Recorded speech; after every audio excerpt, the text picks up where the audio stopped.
হাত তালি দিয়ে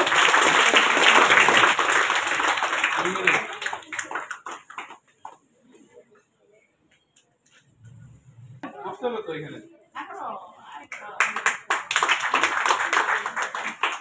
কেকটা নিয়ে যান আপনি প্লিজ।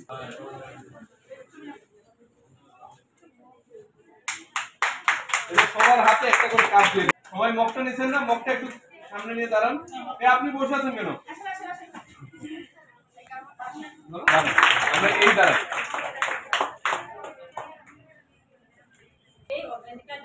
যদিও এখন সমাজে অনেকটা কমিউনিটি আগেছে দেখা যায়, কিন্তু তবু অনেক পরিবার এখনো দেখা যায় প্রায় 100 জন যখন আমার এখানে ভর্তি হয়, আমাদের কমিটির সদস্যজন আছেন, আপনিও ভালো জানেন ওদের মধ্যে কি স্বপ্ন নিয়ে আমাদের কাছে আসে। সারা বাংলাদেশের ব্র্যাকের মাধ্যমে এই জাতীয় কন্যা শিশুদের প্রতিযোগিতা হচ্ছে।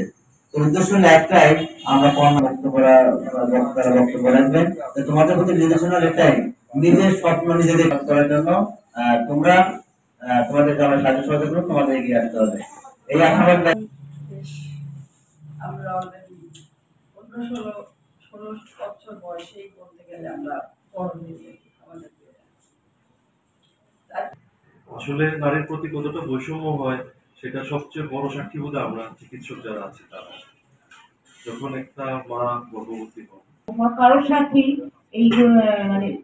এইগুলো আপনারা বসাবেন না, কারো কাছে দিবেন না, দেওয়ার সময় আপনারা কাছে থাকবেন। এখনকার যুগে এই বিষয়গুলো যা দেখা যায় যে নিজেদের আত্মীয়র মধ্যে থেকেই কারো কোনো বক্তব্য নাই, কোনো বিরক্তি নাই।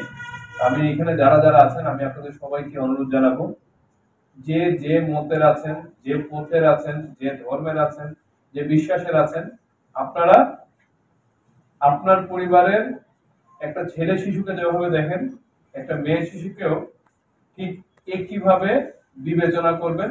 শুধু বিবেচনা না, সুবিবেচনা করবেন।